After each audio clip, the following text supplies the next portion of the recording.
When your name is synonymous with trash. This is the focus group.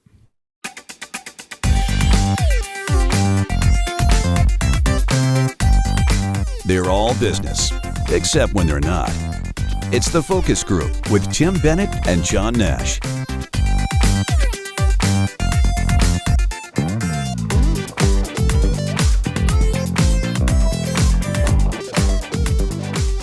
Welcome to the Focus Group. John Nash here with my good friend and co-host Tim Bennett.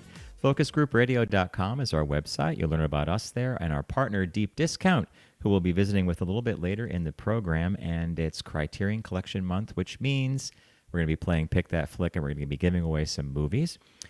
And when you're at our website, FocusGroupRadio.com again, you'll learn about our Tuesday podcast, TFG Unbuttoned. And if you get all of this in your audio stream, or if you get audio only, you're getting all of it. And there you go. So welcome to the week, Mr. Bennett. I am officially back from Rome and jet-lagged as all get out. Jet-rag. So for everyone listening, I went to Rome, to Lucca, which is in the Tuscany region. I did a week of cycling. I think we had four good rides, some rain. And when I got to Lucca, I got a text message from Tim, and he said, "Did you run into Edwin in Rome?" And so one of our listeners, Billy, and his partner, Edwin was apparently in Rome, and he had to have seen me. I don't think there was a doppelganger, because the timing was, I was at the Rome train station. There was a strike going on. I was waiting to get a train. I had like a 3-hour. I was wandering around. I went outside, inside. He definitely saw me, and I guess he must have called my name. But, you know, in Italy, if you say Michael or John, like, it's all the disciples and everything, right? So what did Billy say? Yeah, he said he was yelling John, and he was sure it was you. And then he said he probably should have yelled Nash. But he had contacted me through Facebook and said, "Is John by any chance in Italy?" And I thought, "Oh, this is odd." I said, "Yes, he is. He's on his way to Lucca." And he goes, "I think Edwin just saw him at the train station." I thought, what a small world. Yeah. But, so did you have a good trip? It was a wonderful trip. Beautiful countryside, great cycling. I rented the bike in case anybody's ever interested in doing this and you happen to be a cyclist. I've traveled with my bike before. It's complicated. You have to get a case for it.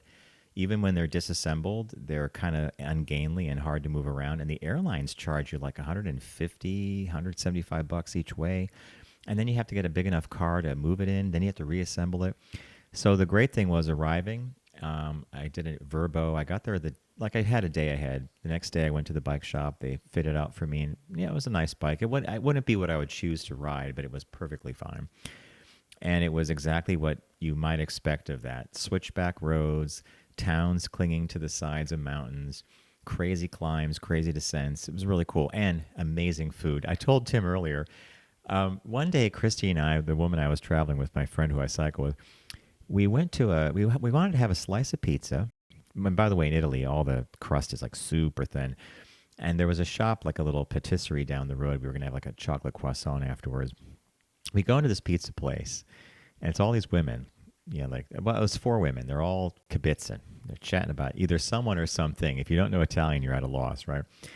And then a woman walked in, very butch, clean, like black hair, short crop, and like Tom Cruise, The Wayfarers, blue button-down shirt, a blue blazer, really tight, put together, almost looked like a guy. But then we left the pizza parlor, and Christy's like, I think that was a lesbian pizza parlor. I just laughed because I had the same thought, but I couldn't quite voice it. But I wonder how you say lesbian in Italian. I don't know. It's a good one. And then when we were in Rome, my last day was a travel day, but I had a few hours in Rome before flying home. And I walked by a bar that Tim and I went to 22 years ago. Tim, is it 22 years ago. It was my 40th birthday. It was 40th.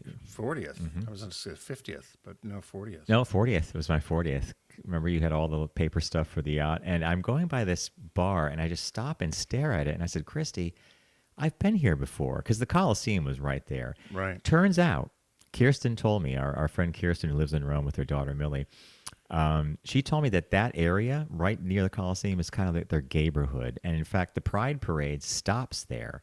And they have rooftop parties and stuff like that. The bar's still kicking. The night that Tim and I went there, pouring rain outside, and the rain stopped, but we couldn't get a cab. If you amputated an arm and given him €100, you still couldn't get a cab.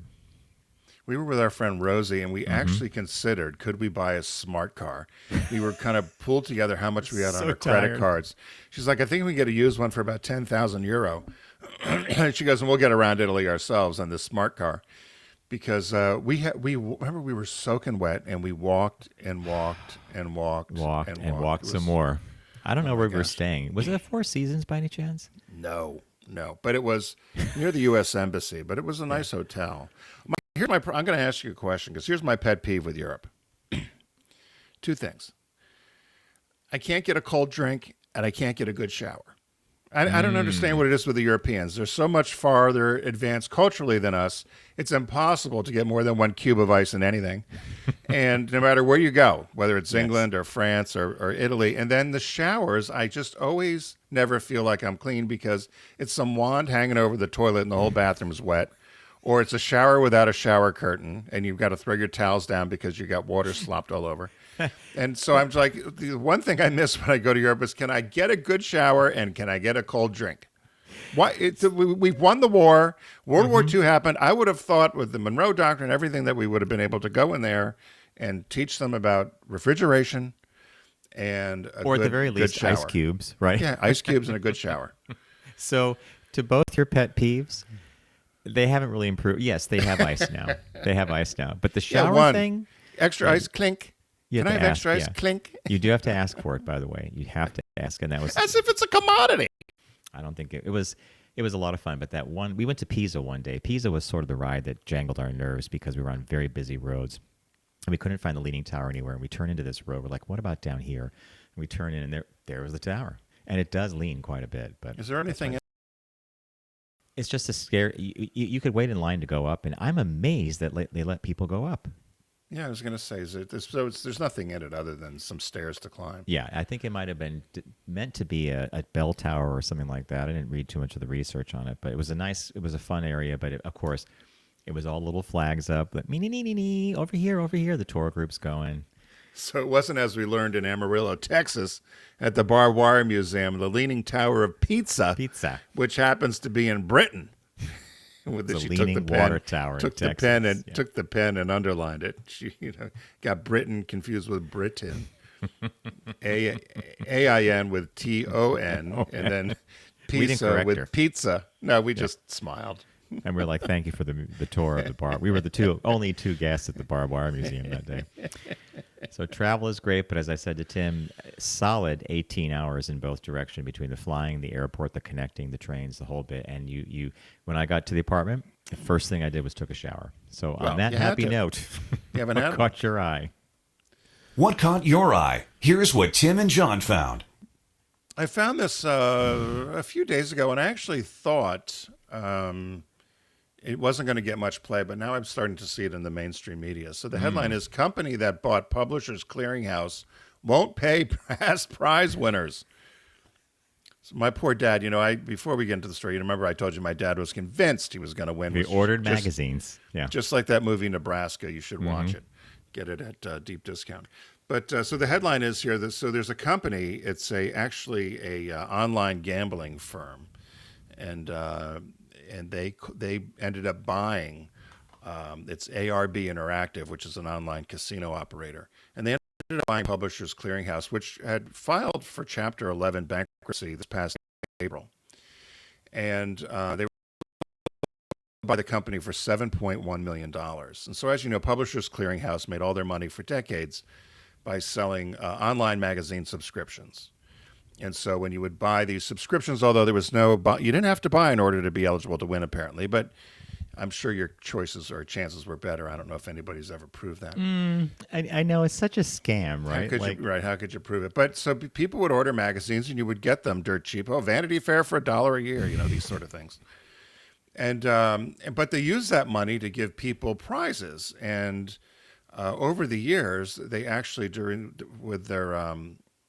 when they filed for bankruptcy protection, they listed 10 prize winners among their largest unsecured creditors.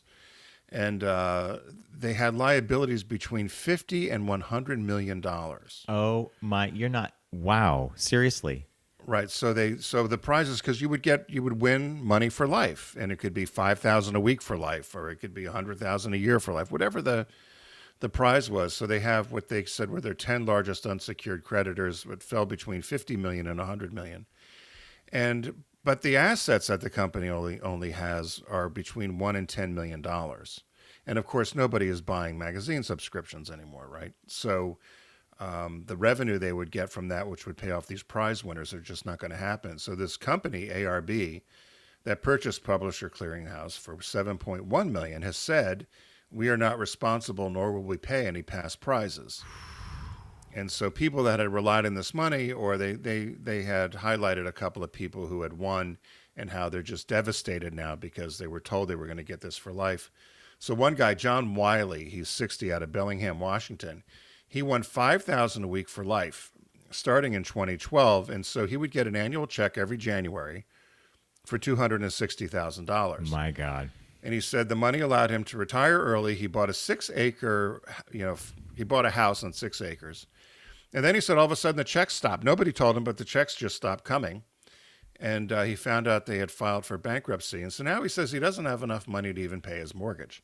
Now, $5,000 a week you're getting. Tim, that's the teaching finger coming up now. If you're getting $5,000 a week for life since 2012, where did it go? So he bought a place in Bellingham, Washington. I understand it's outside of Seattle. It might be a little expensive, Pricey. but Yeah. Did you not save anything? I doubt your mortgage is, what is that, 5, 10, 15? I doubt your mortgage is 20, 25,000 a month. No. So what haven't you not saved? This is what I don't get about that. Anyway, he's all tuned up. He's upset. He doesn't know what he's going to do. He's trying to get a part-time job. But he's saying the part-time job's not even going to pay his mortgage. So, again. So either he's in a mansion, like a McMansion on acres and acres of land, a pricey McMansion. But Tim, you're right, $20,000 a month. He couldn't live on that. 20 So grand. then- But yeah. assume that the government takes about 45% of that, so that you're down to 10 grand a month. That's still 120,000 a year after taxes. Plus, I'm sure he gets Social Security, yabba dabba do. So the Fed say people have contacted the Better Business Bureau, all these sort of things. ARB Interactive simply said that unless you've won a prize after July 15th, and they've done 2 super prizes, so they're still trying to get this company back on its feet, and they're giving away $2.5 million, and they're another prize worth about $1 million, they said. But anybody prior to July 15th of this year is not going to get any money back. They said their vision, ARB's Interactive's vision, is for Publishing Clearinghouse to be synonymous with trust, excitement, long-term integrity, and ensure that every future winner can have full confidence that the prizes will be paid in full no matter what. And then everybody small says, well, print. what about all these other people that have won? And then they talked about another couple, Tamer and Matthew Veach, I think is how you pronounce it. And they live in Oregon, and they received $200,000 a year for life. And starting in 2021, they said the payments have stopped as well. He said, both my wife and I are disabled veterans.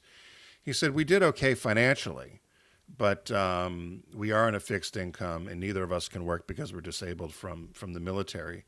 And they're trying to figure out what they're going to do, because they were counting on that money, they said, to pay off some back taxes.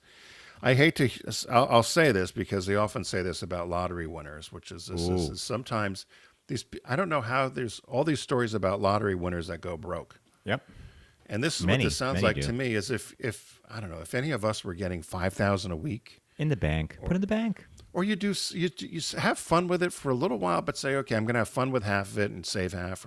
But anyway, so Publishers Clearinghouse, I don't know. My guess is they're going to make money now in online gaming, and they'll Probably. use the money for that. So, But not magazines. And, no and more one other- magazine subscriptions. I love that whole thing. If you win after the certain date, then we'll honor it, but in small type, 6-point type. But if you won before, you're shit out of luck, Nothing. right? Yeah, nothing. But that's.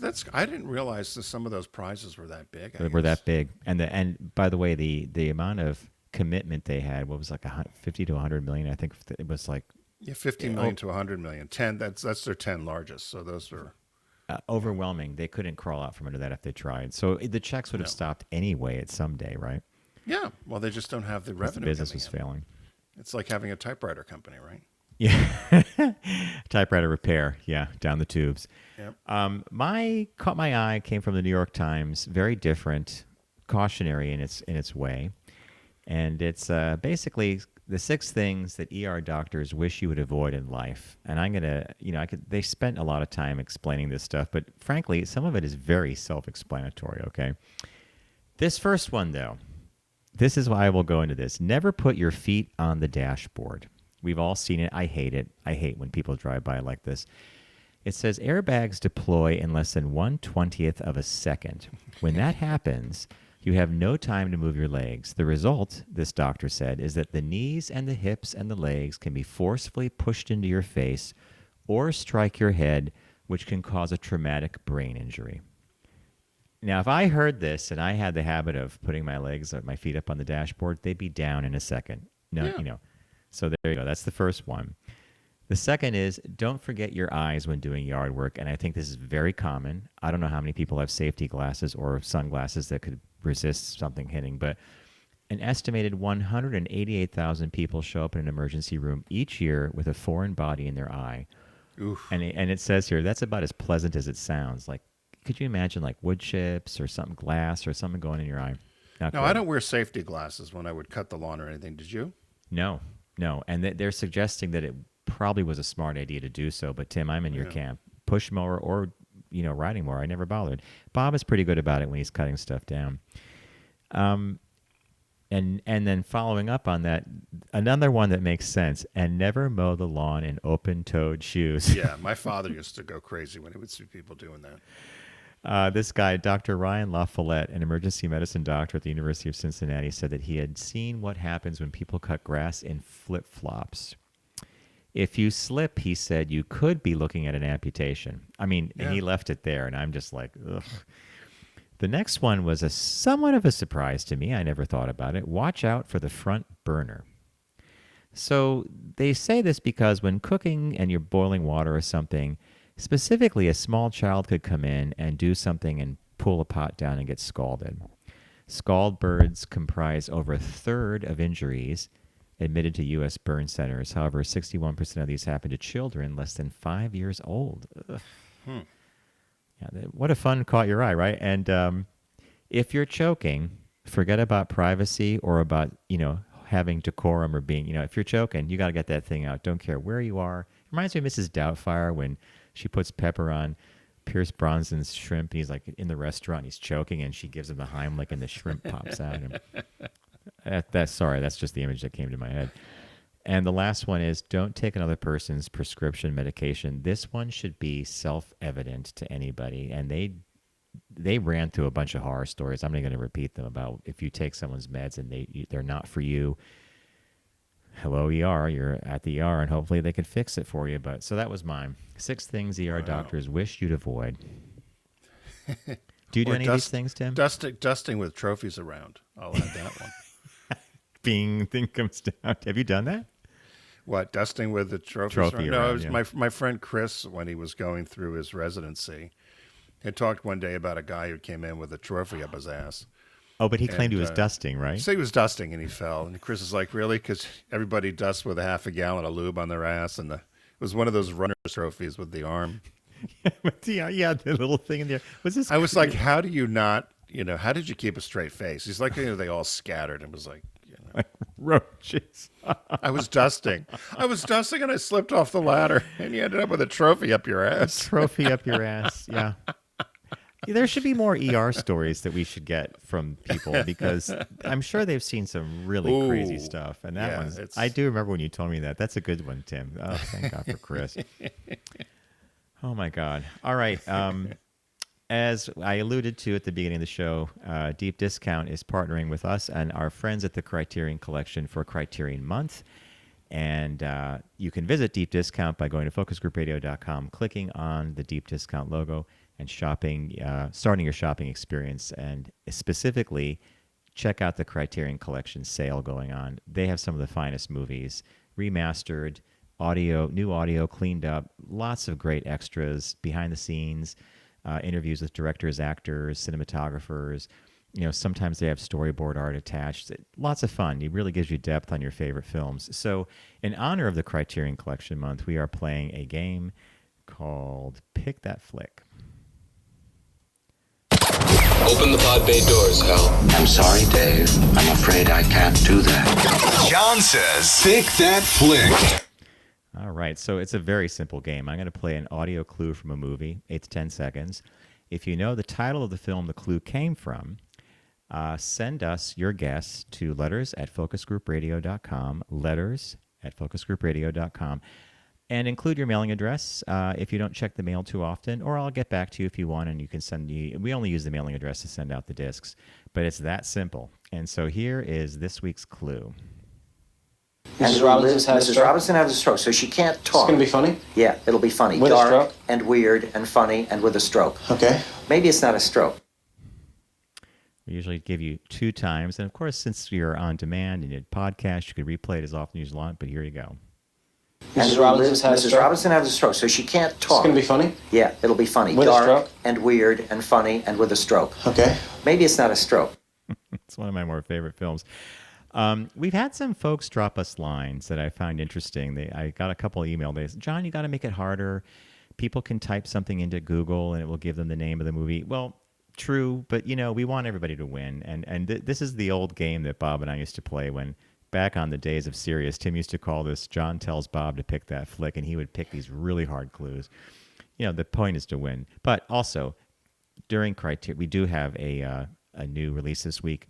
Classic favorite of mine. In fact, this was in last year's Pick That Flick, and it's called This Is Spinal Tap. Probably one of the best known mockumentaries ever made. Christopher Guest is one of the stars and co-writers. Rob Reiner is the director. Also stars Michael McKean, wonderful comedian, Harry Shearer. And it's about a band called Spinal Tap, like a British heavy metal band that goes on the tour in the U.S. And they have diminishing audiences and Stonehenge, where the demons dwell. The bigger the cushion, the better the pushing. If you know the movie, this is a version of it to get. So this Spinal Tap is on Criterion Collection on 4K and Ultra HD, and that is our new release this week. So there you go. So thanks to our friends at Deep Discount and to our friends at Criterion. It's Criterion Month here all of September on the Focus Group. And if you have a guess for John Says Pick That Flick, send your guess to letters@focusgroupradio.com. Again, thanks to our friends at Deep Discount. They have a new release this week. It's a favorite mockumentary of John's and mine called This Is Spinal Tap, the Criterion Collection. So we're going to take a quick break. And when we come back, we've got our business birthday and a shop talk to share with you. So stay with us.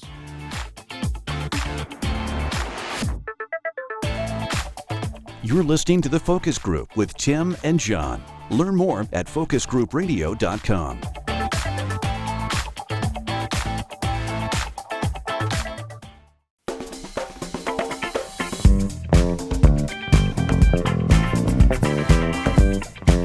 Now back to The Focus Group with Tim and John. Available pretty much everywhere.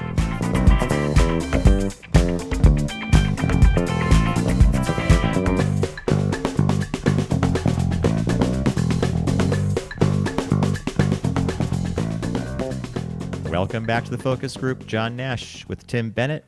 FocusGroupRadio.com is the URL you want to visit to learn all about us and our partners, including Deep Discount, who we just visited with a second ago. And here we are at one of our favorite parts of the show, the business birthday. Everyone does celebrity birthday greetings, but the Focus Group is the only show in the universe that celebrates business birthdays. So our birthday today, which is September 16th, 1887, is George Roby Dempster. D-E-M, Dempster, D-E-M-P-S-T-E-R, Dempster. And an American businessman, inventor, and politician, active primarily in Knoxville, Tennessee during the first half of the 20th century. Dempster is known for the invention of the Dempster dumpster. Can you imagine? He invented the dumpster, John.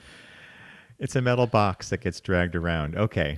Right, a commonly used trash receptacle that can mechanically be equipped and emptied into a garbage truck. So Dempster and Dumpster, I looked it up, so I might say it wrong, but it's a portmanteau. Is that how you say Portmanteau, it? a made-up word Portmanteau, of two words which together. is a yeah. blend of two words together. So Dempster, Dumpster, take the E and the and replace with the U. And another example would be motor and hotel, motel, or breakfast and Perfect. lunch, brunch. Yep.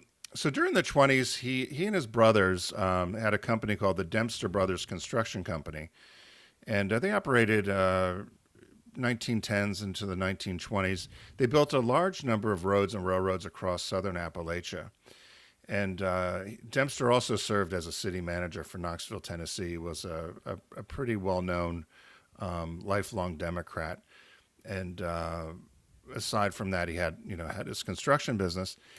And prior to the invention of the dumpster, I guess you never think about this, is that there were countless hundreds of cans. So you'd have metal cans or boxes.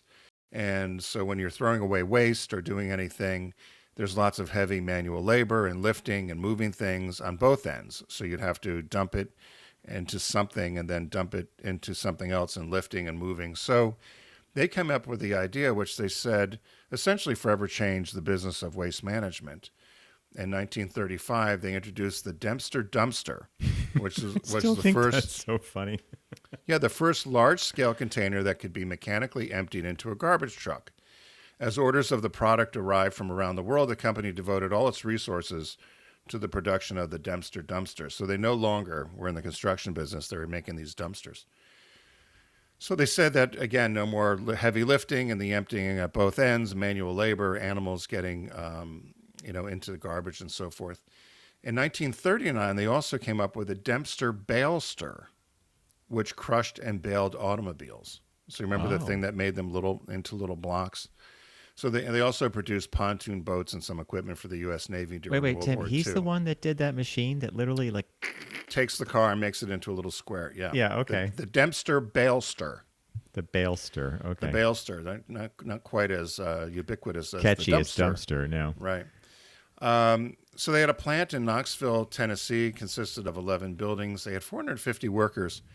He was very much a humanitarian, and the plant employed a large number of handicapped workers and also served as a training ground for all sorts of welders and machinists that would later work in the Tennessee Valley Authority for the Atomic Energy Commission projects. He also was, when he was city manager, he also hired the very first African-American civil service secretary, and he supported desegregation in the 50s and 60s. He championed a number of causes in support of the handicapped and the blind. He also had sponsored a radio program which featured blind musicians and pianists, and he was recognized for his civil service right before his death. But something as simple as the dumpster, he was heavily involved in Democratic politics, but the real story here, I think, is the dumpster story. We take it for granted. I mean, I never even thought, when you sent this over and I saw the pictures, in my mind, I'm like, we've had them forever.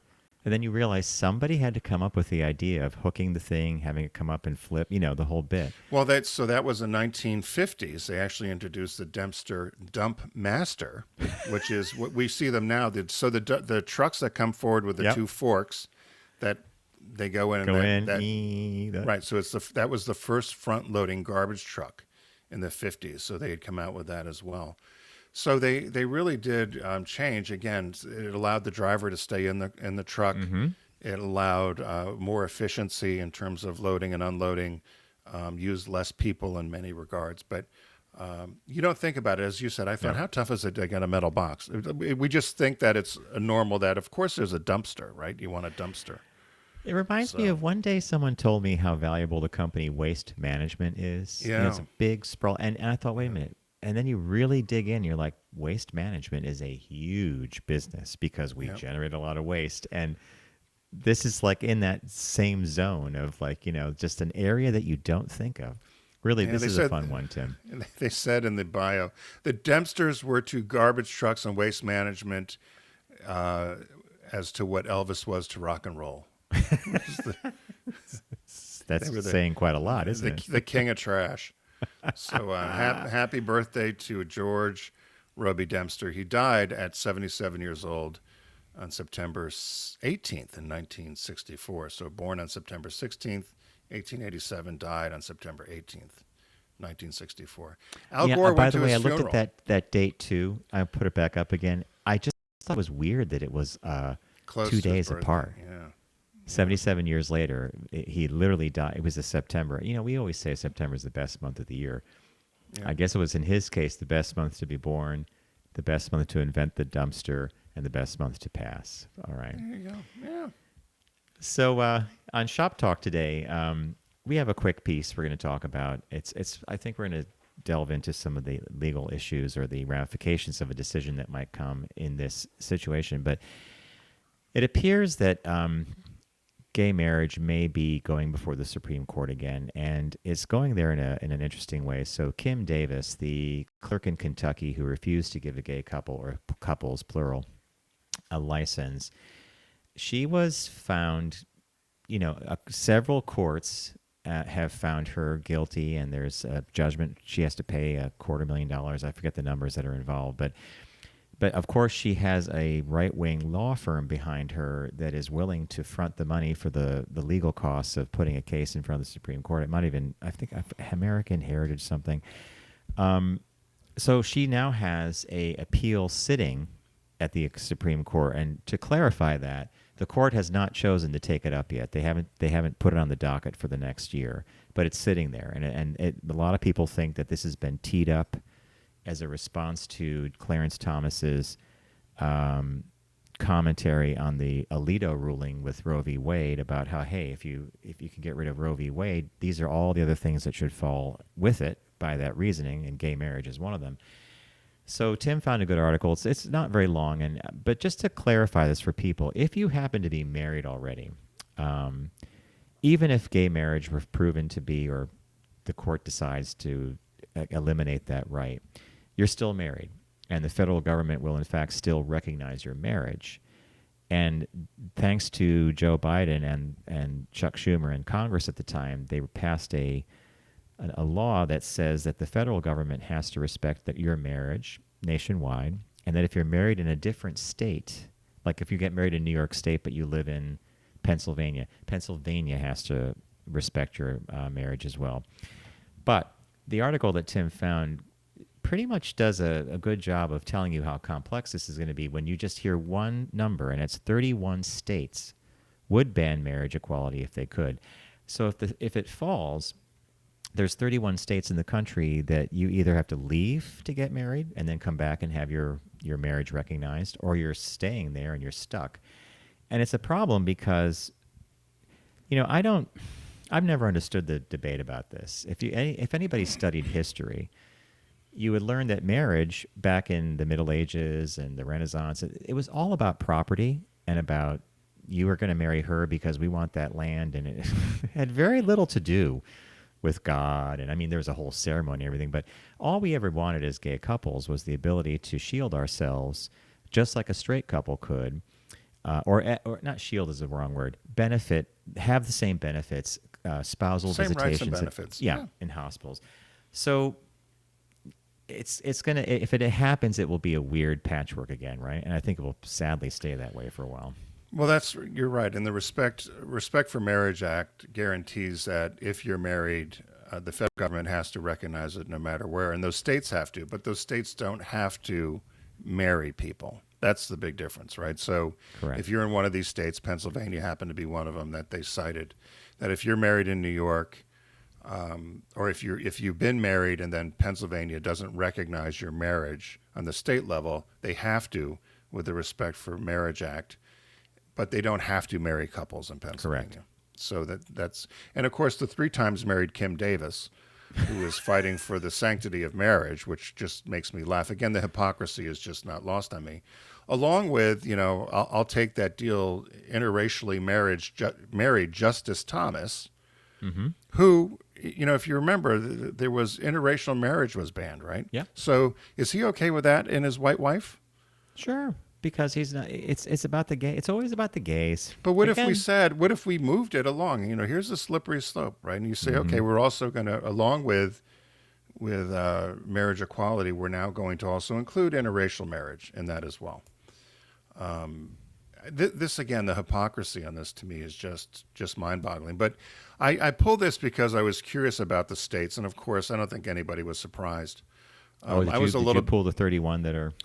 I pulled the 31 states, and I we can just read them quickly. But I don't think there was one or two that stuck out to me that I think, Pennsylvania has a Democratic governor, but run by Republicans, and it's always a mess because the Republicans are the ones who don't allow counting for the voting, which is what Trump got all tuned up about. Oh, you mean with like mail-in ballots? They don't. Yeah. The Republican legislature says you can't start counting until the polls close. Yeah. And this is what all the controversy is, it's rigged, it's rigged. Well, no, they can't count because the Republicans said you can't count.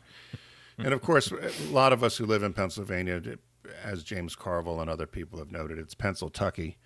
It's Pittsburgh and Philadelphia with Alabama in the middle usually. Yeah. So Alabama, I'll just read these states quick, John. Alabama, Alaska, Arizona, Arkansas, Florida, Georgia, Idaho, Indiana, Kansas, Kentucky, Louisiana, Michigan, it was a surprise. That's a surprise. Right, Mississippi, Missouri, Montana, Nebraska, North Carolina, North Dakota, Ohio, Oklahoma, Oregon, Pennsylvania, South Carolina, South Dakota, Tennessee, Texas, Utah, Virginia, West Virginia, Wisconsin, and my favorite, the equality state, everybody's welcome, everybody's loved, Wyoming.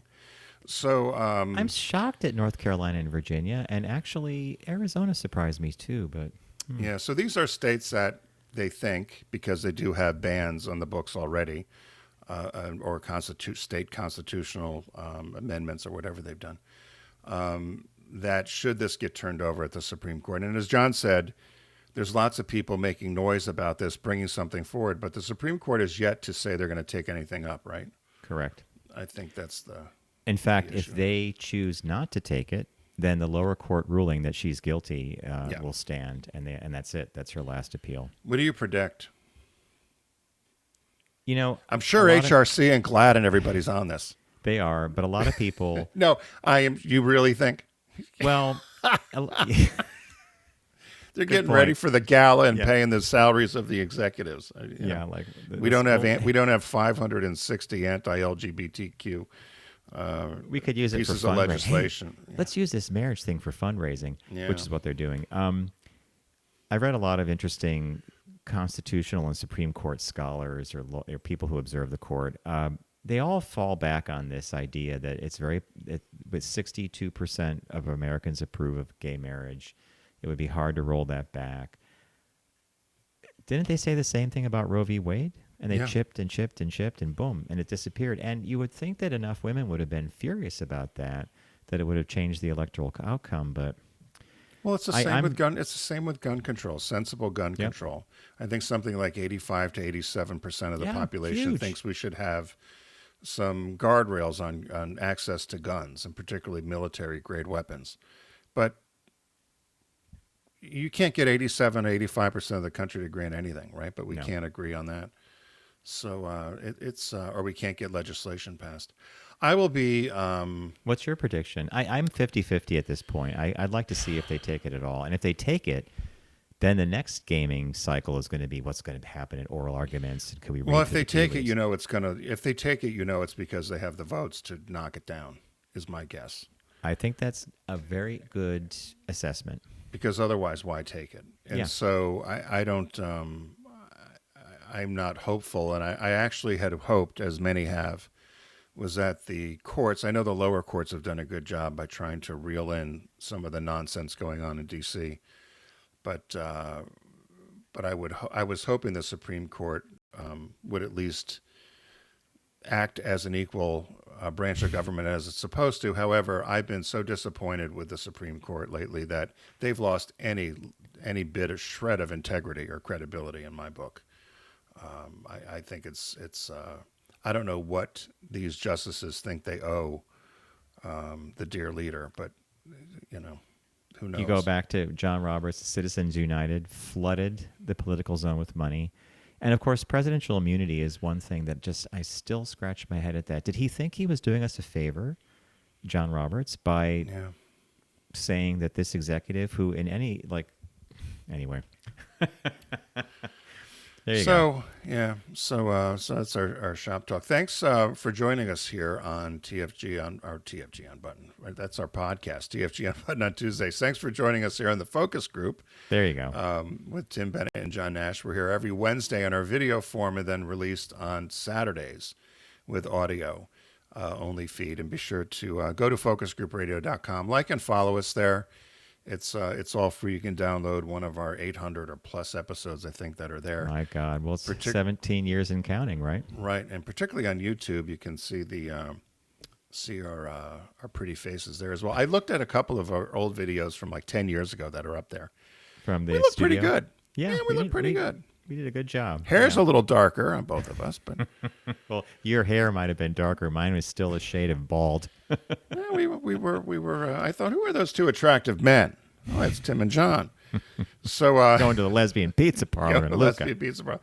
So be sure to again play. John Says Pick That Flick. It's Criterion Month here on the Focus Group, and thanks to our friends at Deep Discount and Criterion. They also have a new release this week called This is Spinal Tap. I wanted to say The Spinal Tap, but this Classic. is Spinal Tap, which is also part of the Criterion collection. On Pick That Flick, if you guess the movie that John had played earlier, you can rewind and hear it if you missed it, and send your guess to letters@focusgroupradio.com.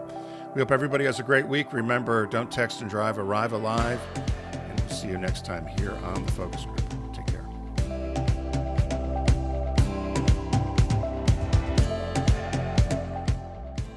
It's the Focus Group with Tim Bennett and John Nash. Accessible on all platforms. Subscribe, like, and rate us on your platform of choice. Learn more at focusgroupradio.com. That was a stunning focus group.